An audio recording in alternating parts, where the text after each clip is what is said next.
Welcome to Commander Central, episode 324, and today we're going to talk about protection and how you should always use it when you're playing with someone you don't know. I'm Dana. And I'm Chris. Chris, how are you doing today?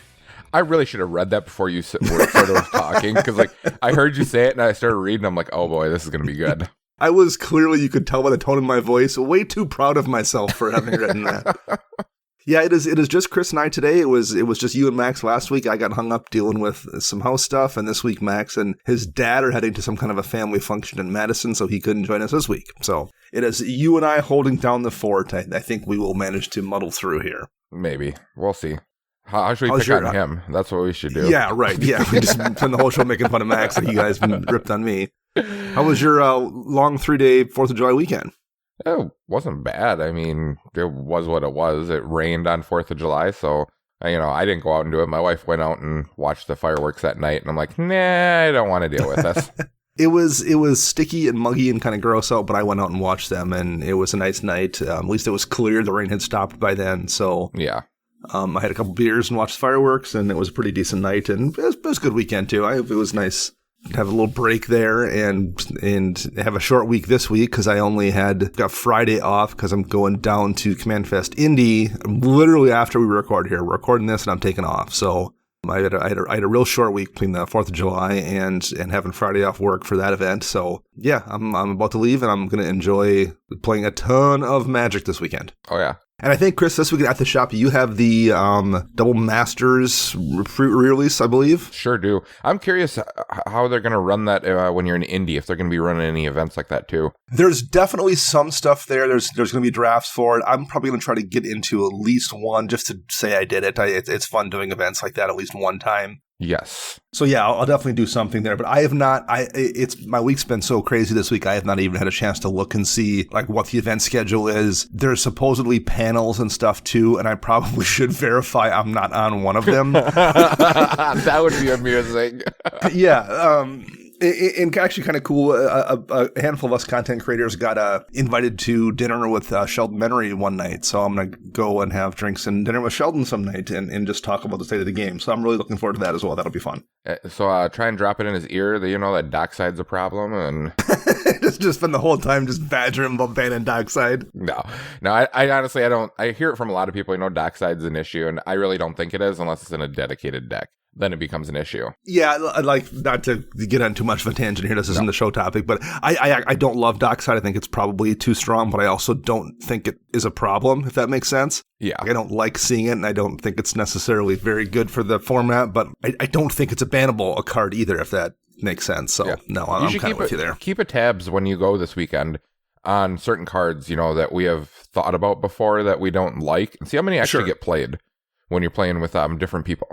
The one thing, and I guess since we're already tangenting, we can continue to tangent. I can't remember who I was talking about this to. It might have been Max off, not on mic. One thing I did notice that happened, it wasn't even a card thing. It was a play thing that I don't really remember pre-COVID from playing at events, so maybe it's just my memory, I don't know, but there was this tendency I remember seeing more often than I had in the past where someone would play a big, that has to be dealt with right now. Yep. The token deck drops a Cathar's Crusade and plays a couple tokens and, puts 3 counters on things. But you're next turn they're going to drop 8 more tokens, and everything at that point is going to be able to attack, and those creatures are going to will kill 3 people. We need to deal with that Cathar's Crusade. Yeah. And that person passes their turn, and the next person plays an even bigger threat. So you're well, now I can't deal with that. I was going to deal with that Cathar's Crusade, but now I can't because I got to deal with this other, the Planeswalker deck drops a doubling season. Well, now I got to put my removal on that. So that's one thing I found, people, I don't know if it was impatience, I don't know how you would phrase it, but people were basically letting the person who played a threat kind of almost win by playing the bigger threat that I would have to deal with and forcing me in a position to choose versus I felt like if they were willing to take a deep breath and wait a turn, then I would have used my removal on that thing, and then they would have their chance to step up. But so I think people need to maybe do a better job of, I don't know if sandbagging isn't the right term, but just letting the game breathe for a second versus, well, you think you're the threat? Well, I'm going to be the threat. I think it's kind of an evolution process. So when COVID hit, it kind of turned into a de-evolution, everything kind of fell back a couple steps. And I've noticed that, Sure. like, especially in the shop with players, is like, it's almost like they're going back to like how new players started. That's a good point. I wonder if it is just a little bit like people being rusty with playing multiplayer face-to-face kind of situation stuff. Yeah, I got a bunch of Pokemon players who are playing Commander now, and they're at the evolution point of Commander where it is board wipe after board wipe after board wipe. Yeah. And that's all they complain about is like, oh, they just board wiped again. And I'm like, okay, so they're learning right now that you don't need 12 board wipes in a deck. You can remove a few of them. Yeah, I've actually started to ratchet mine down. I was like in the 3 or 4 range. I'm going down to 2 or 3, just because like what I found was there was those times when I'm like, okay, I'm fine just losing now. Like the game's been going on an hour and a half, and I guess if I had to board wipe, I could prolong it a little bit longer, but we could just play a new game too. Not that you don't want answers. I'm not saying you shouldn't run answers, but like at some point I found, particularly with board wipes, there's times I'm content to just let the game go and play a new one. Yeah, I agree with that. Like when I just put the Crick deck together, and I think I'm running 3 board wipes in there, and I was looking at it, I'm like, I really should play one more in here. I'm like, but I don't want to. Right. I want something different. Kind of, yeah. I just want to do my thing, and like once I've done it, if I win, that's great. If I lose, I'll just try again. Yep. So, well, hey, if you out there on listener line want to share with us your experiences of playing person to person after COVID's kind of receded slightly here, or if want to just tell us we're wrong about Dockside, how would you go about doing that, Chris? Well, you can reach us on a multitude of social media platforms. You can find us on Twitter at CMDR Central. You can search us up on Facebook, CMDR Central. You can find us on YouTube by searching CMDR Central. And you can also find us on CMDRCentral.com. And you can find us on patreon.com at patreon.com/CMDRCentral. We have a couple of different tiers, although unlike Max, I don't have them memorized, so I can't tell you what exactly they are. But if you go there, you can find out what they are and support the show. We appreciate it, whether you support us on Patreon or just by liking and upvoting. It does mean a lot. Yes, thank you very much.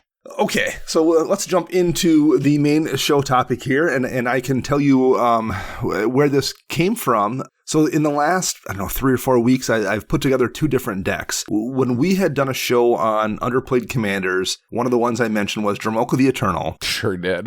So I wound up building a Dromoka the Eternal deck. And I didn't build the Voltron version I had talked about, but I kind of did, but I leaned more into dragon-ish tribal, but I just have, I think there's 14 dragons in the deck. Number one, there's not a ton of options in Selesnya for dragons. Well, this is turning into your the blue-black one that you built now. So that was my initial concern. So what I did was I leaned really hard into +1 counters. So I have a bunch of stuff that, there's a bunch of like one-off, double the amount of +1 counters. Obviously, there's like the hardened scales kind of things and doubling season or whatever. So I leaned really into the +1 counters theme and found that was enough to really differentiate it away from Silumgar. Okay. And it gets very Voltron-y because, Dromoka and a couple dragons will attack, and I'll put, because it's for each dragon that swings. So if I swing the 3 dragons, I'm putting 6 +1 counters on things. And then if, there's a hardened scales out, it becomes 9 counters. And if there's doubling season, it's whatever. And then there's a couple of different cards I run that are a one-off, put a +1 counter on a creature and then double the counters on it. So I found it's pretty easy to turn that Dromoka into like a 30-30 or something. I actually played it on stream last night and I hit somebody with Dromoka for 140. Why didn't they kill it? Yeah. I would have killed that thing on sight. So I had protection in hand to keep Dromoka safe, and we'll get into that here in a little bit. So that was actually that was one of the thoughts here was, number one, if I'm swinging with a commander that's 6 to cast and is going to cost 8 the second time, etc., and then all the other dragons are like 6 and 7 drops, I really need a way to keep them safe. Yes. The second deck I had built was Sarvak, or Saravak, I'm not sure how you say it, from the most recent Baldur's Gate. It's a Golgari commander. It's a black commander, but I built it as a Golgari deck with a green background. The way Sarvak works is at the end of each player's turn, if a permanent didn't leave the battlefield, that person takes damage equal to Saravak's power. Yes, I remember us talking about this one. Yeah.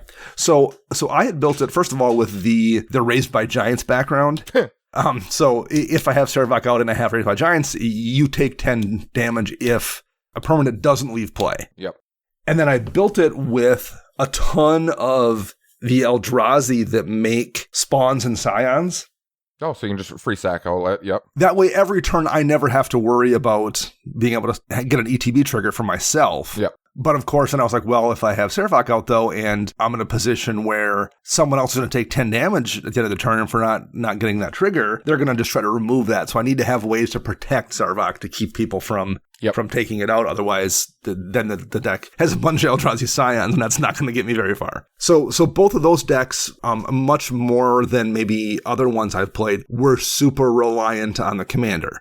So just at the same time, I had two decks that really got me thinking about how much I need to keep my commander safe. And so I looked at all the different options and started reevaluating some things differently. And anyway, that's the genesis of the show, is talking about cards that we add to decks just to protect the commander. And specifically to protect the commander, or I guess maybe anything, but things that you wouldn't add otherwise for the most part, other than for protection. So like obviously if you're playing blue and you have, 7 or 8 counterspells in your deck, that protects your commander too, or your stuff in general, but like you're not adding counterspells, you're like that for the most part, you're not adding counterspells for that purpose. So we don't really need to get into counterspells too much. We're just talking about something where like, okay, I've built this deck and now I need to add stuff to keep some parts safe or it's not going to work. Yep. I actually am going through that right now with my Crick deck. So oh yeah, perfect example. Like that commander is so crazy powerful and everyone knows it. That like you definitely need ways to. So then you start looking at like, well, do I want to run Imp's Mischief? Like our black counter spells worth running at that point to keep it safe. And maybe I've done that before. That's absolutely worth looking at sometimes. In black, you don't have a whole lot of options. Yeah. So no, exactly. We're kind of on the same page here. So the first thing I want to talk about a little bit is kind of the original old school Lightning Greaves and Swiftfoot Boots especially. Yes. And back in the day, I mean, every precon came with Greaves and Swifties, and I put them in most of my decks early on. Do you still, is that still a go-to thing for you, Chris, when you're looking at your Keurig deck? Are you like, I'm going to put Greaves and Swiftfoot Boots in there because those are super useful for what I'm doing, or is there some reason you don't use those anymore? So in my new deck, yes, because, mono black, you don't have many of the options. So the artifact is the first thing you're going to go to. Other decks, if I play those two cards, it's not for protection. I'm playing them for the haste outlet. That's kind of true for me too, I've found. Yep. It's like the protection is just an added bonus, but the haste is the real reason that I'd be playing it. Like for instance, in Alesha, I'm playing it in there for the haste outlet. Because you need something that's haste, and then it's like, oh, well, hey, it protects as well, so I'm just getting a double bonus out of this. And there are sometimes, there's other ones too. We mentioned those two, but like there's definitely other cards, whether it's like Whisper Silk Cloak that makes it unblockable. Another one I'm running. Yeah. So there's a handful of other things that do something similar. I think it's a Champion's Helm. Yep.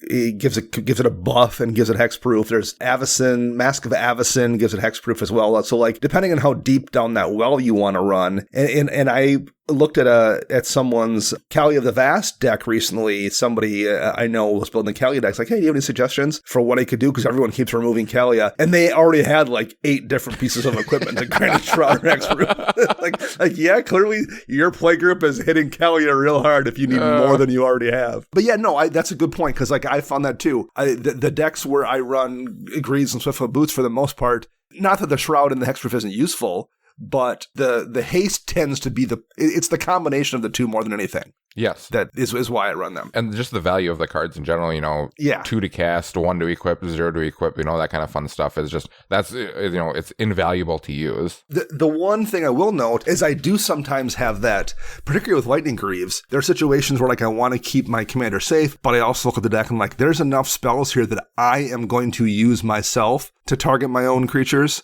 Yes. And I don't want to have to deal with juggling Lightning Greaves around, so I'm just not going to run them because it's going to burn me at some point. Yeah. I've actually been noticing like in a lot of the newer players' decks that I play against, I don't see a whole lot of Lightning Greaves or Swiftfoot Boots. And I don't know why, whether it's they don't think that they're powerful enough or if they just haven't learned how good it can be.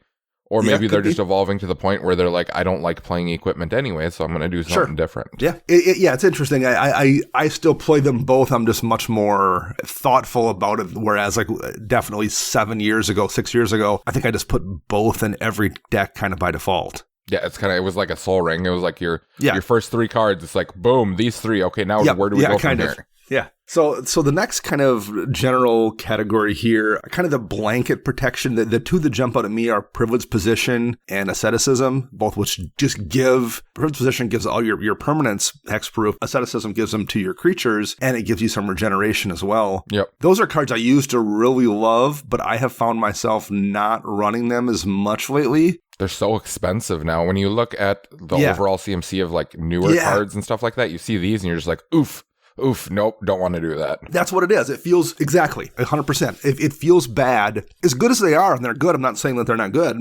but I hate that when you get to like that turn 5 or something, you're like, I want to advance my board state, not spend 5 mana on asceticism. Yeah, because like, so you look at like asceticism, for instance, 5 mana. If I were in green-black, I'd rather be playing like Living Death or something like that, because I just bring everything back then after it dies anyways. Sure. Yeah, I don't know if I have any of these in any of my decks right now. And where it really popped out was I didn't have an asceticism on hand, but I did have a privileged position. So I put it in that Dromoka deck and actually had drawn it literally the very first game I played it. And that was where I hit that turn 5, where it came to that point where I could play privileged position. And I'm like, I don't want to play this and have to wait a turn. I want to play Dromoka now. I'll just play that in a couple turns and protect my board state. And then like the next turn rolled around, I'm like, oh, I would rather play another dragon and then do this. And then the following turn, I want to keep mana for this and play this for card draw and play this. And I went like 6 turns where I just didn't want to play it. Yeah. I think the only deck that I play those in is my Sithis 1v1. And the only reason that it's played in there is obviously you're playing an enchantment themed deck. Sure. But you're also making oodles of mana with like Serra Sanctum and stuff like that. So it doesn't really hurt you as much to drop those cards that aren't really as impactful as what a different one would be.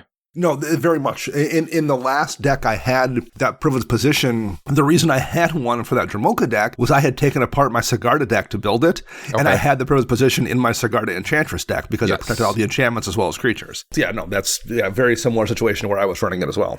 It's still really good cards. I mean, I'm not going to knock anyone who plays them because I've seen them come down and just lock out a board where you just can't take care of it and you're like, oops. I'm fairly sure Max still has privileged position in his Dragon Lord Dromoka deck. And it's a pain in the butt because you find yourself in that, and I've definitely had those situations where it gets to his turn and number one, you can't cast spells because of regular Dromoka. You're like, okay, well, he's going to swing at somebody, and when he passes the turn, on the next person's turn, I'll remove Dromoka, and then I'll do something else. And you're like, okay, I've got a plan, I can handle this. Then he'll drop privileged position. And you're like, oh, well, now I need 2 removal spells. I got to remove privileged position first, and then I can deal with the thing that was the problem. Well, see, we'll go into Max's Dromoka deck then, and his is more of a, I would say, like battle cruiser-esque type of deck. Yes, very much so. So he's more big mana, so that doesn't quite bother him as much, whereas your Dromoka deck, you want to be more on curve, like smoothing it out, rather than taking turns off to do stuff. Mine definitely plays more aggressively than the way his plays. Yeah, for sure. Yep. And again, his deck does that a little bit because of the lifelink baked into Dromoka. It makes it easier for him to really slow roll that stuff out and then get to that point where he can play those enchantments and stuff like that. And if he takes a few shots, he'll just gain that life back really quickly because of Dromoka. And it's easier to assemble kind of that, to build up your walls around you with that deck than it is for my particular Dromoka deck. Yes. So, yeah, those are ones where I don't think they've gotten worse over the years at all. It's just the way I'm looking to play right now and the way the decks I would run them in play. It just isn't a match anymore is mostly what it is. So next, I guess you have the individual versions of that, which are basically aura protection. Things like, say, Curator's Ward or Alpha Authority that give hexproof. There's things like Aspect of the Mongoose that give Shroud. There's Flickering Ward that gives protection from a color. What's the 5 mana one that gives like protection from all colors or whatever? Yeah, I forget what it is. I looked up a bunch of these and I just didn't put all the examples down. But yes, there's a handful of different ones that do that. Are those things that you ever even really consider or run at all, Chris? Not auras, no. Okay. I think auras are, they're harder to, because it's a permanent that is easily removed because it only goes on one creature. It's not a blanket. It's very like linear in its mindset of what it wants to do. And you want to protect something, either use it multiple times or protect multiple things. So usually don't use these unless you're in a Like, if you're playing like Earl the Miststalker or something like that, like an enchanter type of deck, then I could see running them. Yeah, because then you get the added gas where like, well, who cares if it gets 2 for 1 when I'm maybe drawing 3 cards off it because I have, Mace Enchantress and an Argothian Enchantress or whatever it is. Yes. Yeah, I found here's the thing. The thing about these that I'm slightly reconsidering is for the longest time there was kind of that mindset that you just didn't, for the most part, play auras in Commander outside of an Enchantress deck because it was too much of a risk to get 2 for 1. Yep. And I haven't really thought about that kind of axiom at all. And maybe it doesn't make sense. Maybe I need to think about it more or analyze a little bit more, because if someone has the ability to remove that creature beforehand, odds are they would remove it. So they're probably not going to do it on the stack, or at least not very often. And then once the protection is on the creature, short of a board wipe, usually it's then it has protection. It's like they have to target the enchantment first before they can hit the creature. So I do wonder if perhaps these kind of things are a little bit better just in general use than what I've always kind of considered. But okay, you're changing my mind right now. I'm actually thinking about that as well. But then it comes into my mind, like, what creature's really worth it that you would want to, cut a slot in your deck that could be a card draw spell or something, or a removal spell itself. So, well, and then that takes me to kind of one-off single target protection. So you have those auras that you can put on creatures and that will keep them safe for, 5 turns or something, as long as you need to do that. But what I found, because again, we're talking about my thought process with those 2 decks I was doing, and I looked at a few of those. I'm like, well, if I put Alpha Authority onto Sarvak, it's going to sit there probably safely for a few turns. Yep. And like, well, but Swiftfoot will do the same thing, and it'll give it haste, and if somebody board wipes, I can reattach them. So I just felt like if I wanted to go that route, I would be better off using the equipment. And if I wanted to do kind of a protection that I wasn't worried about lasting a long time, was I better off using kind of the single target protection in things like the best one is probably the most recently released one, which is Tamiyo Safekeeping. Okay. Which is just a single green, and it gives a permanent hexproof, not even a creature. Because like green has always had a handful of those kind of, I think they're like for limited mostly, where it's like creature gains +1/+1 and hexproof till end of turn. Yeah, so like Prowess plays them in Modern, Infect plays them, that kind of stuff, where you need the little cheap pump spells, but also giving protection because you're only playing like 1 or 2 creatures and you don't want them like exactly. All of a sudden something comes out and they're like, oh, I'm going to Doomblade it, and it's gone. Right, you can simultaneously protect from the Doomblade and buff up your Infect creature. Yes. So those are spells I've never, ever really considered for Commander until the cool thing about Tamiyo Safekeeping is because it protects everything. You can save all of your permanents, save the land someone tries to blow up, save that the great aura or whatever, save the creature as well. So that's what, looking at those auras and considering those is what made me consider those spells in addition to Tamiyo Safekeeping. So actually I wound up running, is it Serpent Skin? I think there's a 1-mana 1 that gives a creature hexproof and puts a +1 counter on it. Oh yes, from Keldheim. I know which one you're talking about. Yep. So that works well with both the +1 counter scheme of my Dromoka deck, and the nice thing about those is with the auras, you run the risk of getting 2 for 1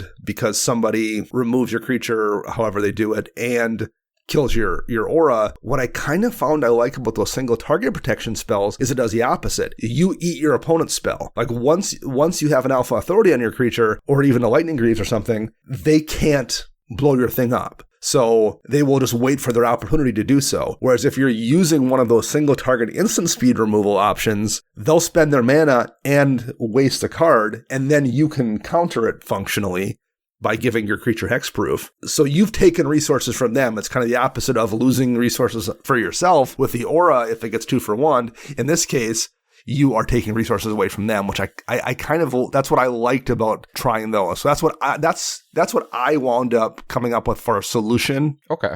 Is to run a couple of those. And I've liked Tamiyo Safekeeping enough in both of those 2 decks that I'm probably going to try it somewhere else as well. I think I'm going to put it in my Recce deck, and I might even try it in my Glissa deck as a same thing as a one-off piece of protection. So I could those see are it in ones both I've of those, been happy 'cause with. Those decks rely mainly, on the commander to really get the engine rolling. Yeah. Once engine's rolling, it doesn't really matter. But once, know, when you're trying to get it set up, you need those little protection pieces. Yeah. And again, with Tamiyo safekeeping, I can't stress enough how even being able to, someone goes to blow up your Cabal coffers with their strip mine, give it hexproof. True, yeah. I mean, like, the fact that it hits a permanent is super, super, super useful. And it was a card that I saw and read it again during the release, but I didn't really think about it too much. And it's played, for me, way better than it reads. And it reads fine, but like, I think it's one of those cards you have to experience playing to realize how super useful it is. Yeah, I'm trying to think. I don't really play anything green, so I'm missing out on all the good ones. Yeah, you really don't, do you? Not really.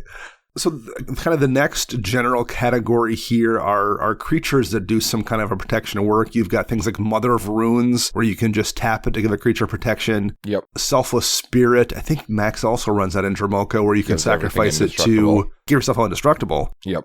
I feel like, Chris, being an old school player for yourself, I don't know, do you have Mother of Runes in any decks? I feel like you would, but I'm not sure I can think of one. No, not Mother of Runes. I do play Selfless Spirit, though. That's for sure. That is such a good, again, one of those cards, I don't have it in a deck, but I feel like every person who runs it against me, I'm like, that card is ridiculous. Yeah, mine, I play it in Alesha, so I just sack it and reanimate it and stuff like that. Yeah. It's pretty dumb when it gets going.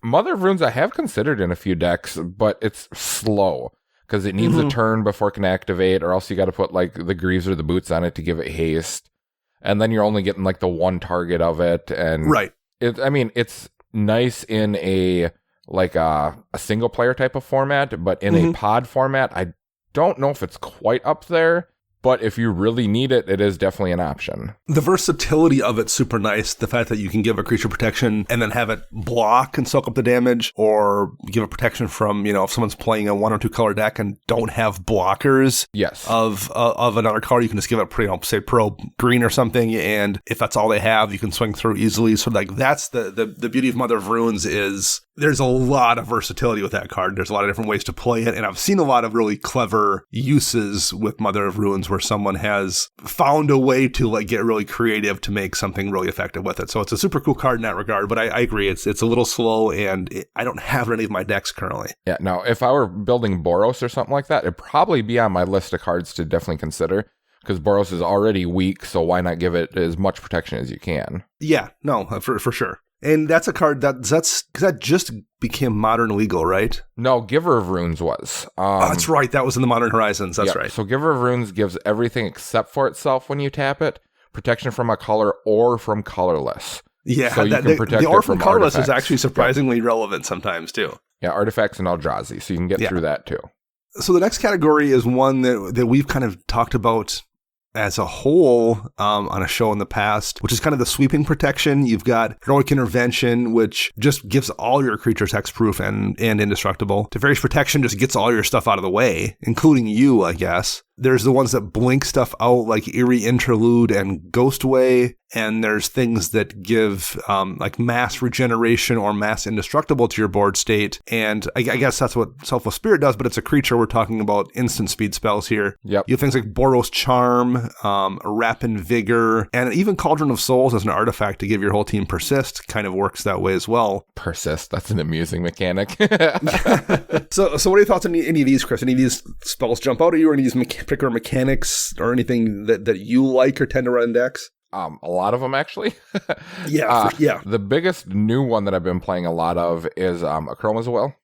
And because it's a win con stapled into everything else. Yeah. So with your sweeping protection, it's right, exactly. It goes both ways. It's defensive and offensive. It's ridiculous. Yep. Heroic Intervention, I've actually been looking at a lot more in my decks.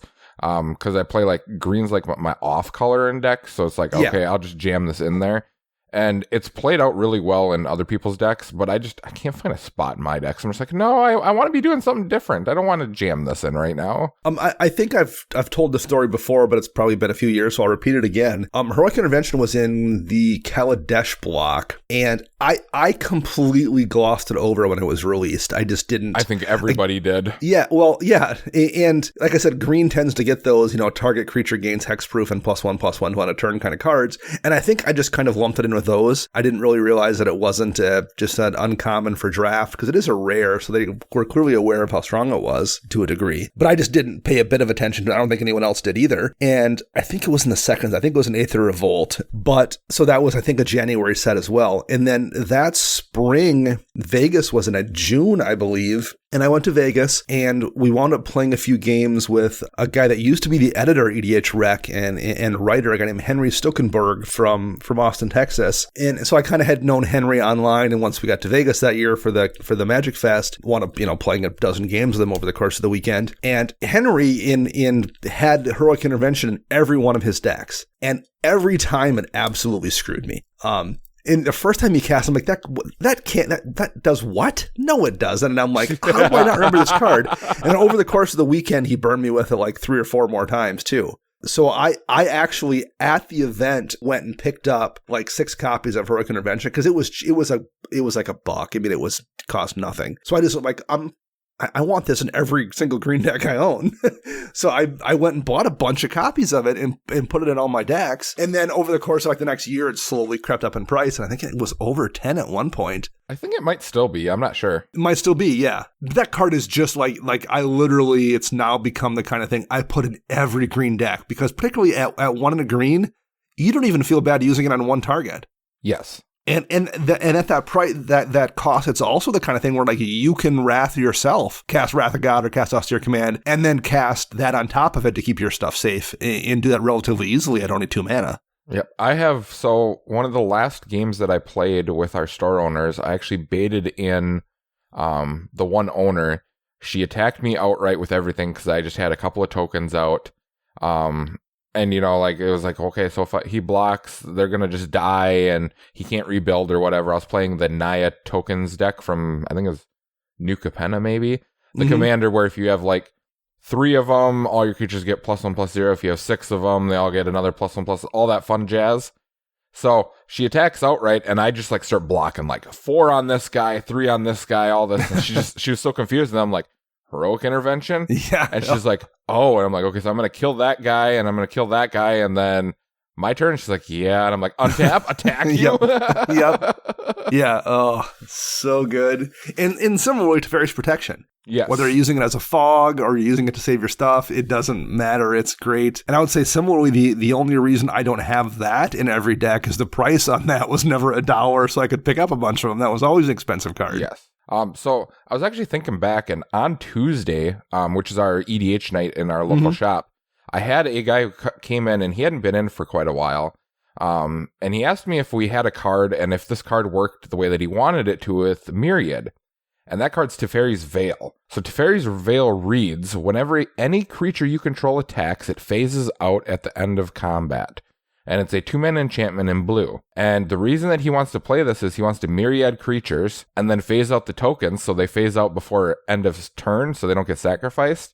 And then the next turn they come into play and he's got extra tokens and stuff like that. So I thought about this and I'm like, that is very amusing that I can do this with cards, and then it just protects my board state, all my creatures, because they're phased out. I attack, they phase out, and then they're gone until the next turn. So you exile, at least how Myriad works, you exile the tokens at the end of combat. Yep, but you should be able to stack the triggers. And Teferi's Veil, it phases out at the end of combat. You should be able to stack those. Yep, and so you phase out your own tokens, and then they come back in, and then they don't have the Myriad triggers anymore.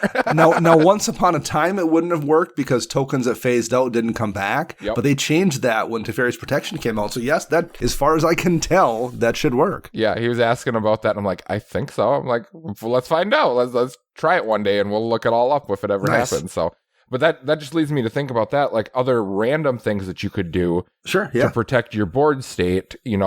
Granted, phasing is not a great mechanic because you don't ever get them back until your turn. But for everyone else's turn, and even throughout with Teferi's Veil, the end of your turn, you can do whatever and don't have to worry about your creatures dying. Yeah. Well, the only thing, so I do run Teferi's Veil in my Talrand deck. Okay. And the reason I run it there is because the only thing I ever attack with are Drakes. Yes. And they don't have any passive abilities. So if they're gone, I'm not missing out on, something in play that would do a thing. Yeah, and they're only usually like 2/2s, maybe 3/2s. And they're 2/2s.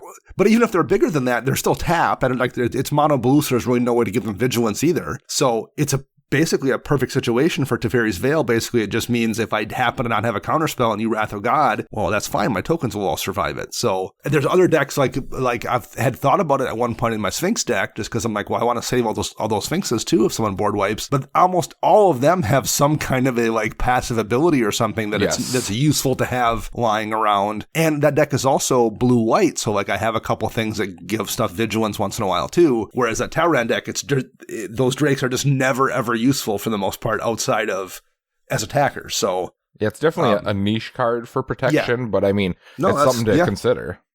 Absolutely, in the right deck for sure. You know, again, talking about Max's decks, the other ones are the blink protection spells like Eerie Interlude and Ghostway that he runs, I think, in Dromoka and his Brago deck, because they do double duty in Brago as ways to get ETB triggers off all his ETB stuff. I've gotten blown out by those cards so many times when I'm like, okay, if I'm in a good position here, I've got a handful of stuff. If I board wipe, Max is overextended. He's got 2 cards in hand. I'll be fine. Cast that board wipe. Eerie Interlude. I'm like, oh, okay, that did right. The 2 creatures I had died. I killed everyone else's creatures, and Max lost a Ghostway. And that was it. And his entire board is going to be safe. And they're going to come back into play and trigger like 3 ETBs on top of it. So basically, I just helped Max. Basically, is what happened. Like I did half of his job for him.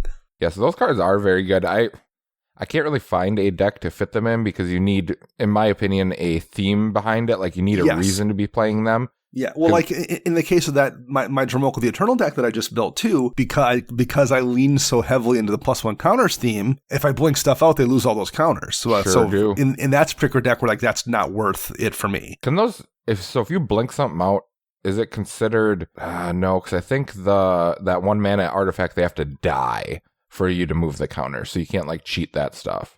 No, it would work with the Ozolith, because the Ozolith is a leave the battlefield trigger. It is a leave, okay. Yep. That's and still I do niche. have an Ozolith in there. That's still too like, oh, I need this card and this card, and then I can start cheating all this stuff. I mean, that just seems too cute. Yeah, so I didn't go with those in that deck. I'm kind of in the same boat. I love both those cards, but I never have found a fit for them. Whereas Max is the 2 decks Max plays the most often, they work just fine, and he runs them both, and yeah, they're a colossal pain. Yeah, I wonder if he just like he looks at these, he's like, okay, this is the card I want to play, so how do I build a deck around it? Right. I just screw over Dana with these cards. Yeah, the other ones that have seen a little bit of play from me lately, or at least I've tried to figure out if I like them or not, and I've been a little bit torn, are the kind of mass indestructible ones. The easiest one is probably Flawless Maneuver, is the free one. If you control your commander, you can cast it for free, and creatures you control get indestructible. Obviously, Boros Charm does a lot of good, and that's just one of the modes there. The only thing about those is I feel like there's enough times like they don't do any good if somebody casts either a board wipe that exiles or sacrifices, or they just plain old go use a Torch to Plowshares or Path to Exile or something. I feel like the amount of single target spells that do an exile and the amount of sacrifice effects in the format, at least for me, I feel like those don't work as well as they look like they do on paper. What are your experiences with the mass indestructible stuff? Aside from like Heroic Intervention or something like that, I haven't really seen them work out that way. One that I'm actually trying to play in Crick right now is the Myeonjin, the Black Myeonjin guy, because he is indestructible, but then you can remove the indestructible counter to return everything that died this turn. So it's kind of like a board wipe, play this, return everything type of deal. But like as for given like the mass indestructible, I can't think of the last time I've actually saved my entire board with it. It's usually a like combat trick or a single target trick than anything else. It just feels way less reliable than the Ghostway kind of effects. Yes.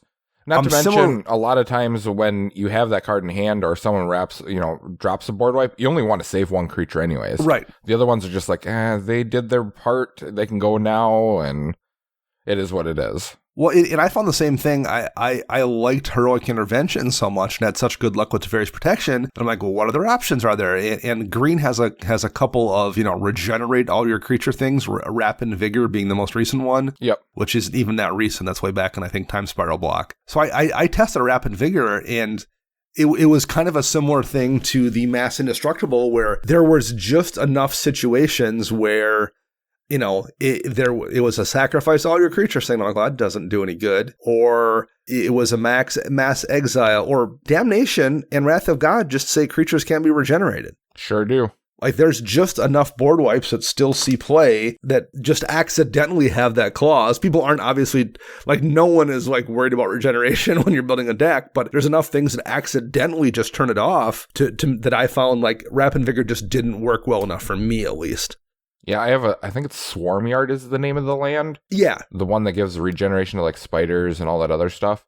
I have that in my spiders deck, and I haven't actually drawn it to use it, so I can't give you, like, any personal experiences with it. But like you're saying, I've seen the removal come out where it's like can't be regenerated. I'm like, well, I couldn't save it anyways, so. And at least with Swarmyard, it's on a land, so like you're not losing much by having it in the deck, because you can still tap it for mana and whatever. And also the way that, because you're playing spiders, there's probably enough situations where it's worth it just to eat that blocker. Max swings in with Dragon Lord Jamoka, or someone swinging in with an Angel, and you're like, I'll block with this 2/4 spider and regenerate it. Who cares? Yeah. Save myself the damage. It is what it is. So like in that case, that one probably does enough other things to make it worthwhile. But I just couldn't make Rapid Vigor. There was just too many times it just didn't solve the problem. And since it doesn't do anything else, it's just sitting there in my hand, and I got frustrated with it for sure. Yeah, I would like to see Regeneration make a comeback of some sort, especially now with them printing more and more cards that don't say, can't be regenerated, which... They're doing that because they're not going to do, redo regeneration, but you never know. Wizards has done wild things before, and all of a sudden, guess what? Surprise, it's back. My guess, I think that kind of like how we've gotten Ward as a replacement for Hexproof and Shroud, I think that they've kind of replaced Regeneration with Indestructible till end of turn, or Hexproof from till end of turn, or like Hexproof from, instants or sorceries or something. We've seen that. Or I think Black has also recently got, if this creature would be destroyed this turn, instead tap it or something. Like there's been a couple different variants on that as well we've got. So I think they're still trying to feel it out, but they seem to be looking to move away from Regeneration, which, I don't know, it's not that complicated of a mechanic. I'm a little bit surprised. No, it's really not. I mean, there are little like things in there that you can, play around with it and stuff, or like set someone up to like use it wrong and stuff like that, but it's nothing that's hard. Well, and the other thing I guess I will note about these too, because we talked about it a little bit in the section about single target removal when we were talking about Tamiyo safekeeping and stuff. The one thing really nice about all of these too is they can soak up your opponent's resources. If you just have Lightning Greaves on, the person just can't, like, well, I can't deal with it, so I need to hope somebody else does, or hope I have enough blockers, or whatever, but I can't cut through that, and that is what it is. Whereas with the sweepers, much like the Tamiyo safekeeping kind of thing, your opponents will try to remove your stuff, and then you get to surprise them. They will like, okay, I'm going to cast this, Wrath of God, and like, I'm just going to blink my stuff with Ghostway. So like, they've lost a card and lost that mana, and particularly if it's a board wipe or something, they've also maybe killed all your opponent's stuff too, and done you the favor. When I was talking about how often that happens to me with Max, where I feel like I'm helping him out, I'm doing the work for him when he Ghostways away from something. So that's really nice about those, is having the option to force your opponent to burn their card and their mana, and then have it fail. Yeah. I know there's a couple other, like, I don't want to say, like, single target, but, like, I guess they could be considered sweepers of some sort. But there's 2 fogs that I play that actually prevent all damage dealt except for, like, from target creature, or all green creatures only deal damage type of thing. Which is amusing because they attack in, you fog everything, but you still block. And then you're like, well, my creatures are still going to deal damage, but yours deal none. Yeah. Well, that's why the surprise spiders and Ink Shield are so good, is because like they're now tapped out. They've maybe lost some creatures, these surprise blockers you've made, and you have an Alpha Strike ready to swing back at them. Yep. I mean, I consider those protection too. I mean, they're not quite on the same like wavelength of what we're talking about, but it's still an outlet to save yourself. Save yourself versus your stuff. Yeah. Yep. For sure. Well, yeah, I think that's going to wrap up the at least the basic premise of what we're talking about. This is one that I would like to hear more from people about what your experiences are. Have you discovered that like the mass indestructible and mass regeneration is not quite as effective as you had hoped, which is what I found, or have you found that is really, really effective and I might need to give it more time? I would love to hear back some feedback about thoughts here. Same thing with us talking about auras. Chris and I, kind of had always assumed you don't run them, but we were talking aloud. And Chris also kind of said that he's reconsidering it as well. So I'm curious about everyone's thoughts about that kind of thing as well. So if you would like to reach out to us and to share your thoughts, you can find me on the Twitter birds at Dana Roach. You can find Max at CMDRCentral_Max. And you can find Chris at WiseSquishy1. Our show is edited weekly by Rafael Garcia. You can find them on Twitter at Ursa Bearwalker. And our podcast theme is Retro Future Dirty by Kevin MacLeod, licensed via Creative Commons. We'll be back next week with a new show. Until then, I'm Dana. And I'm Chris.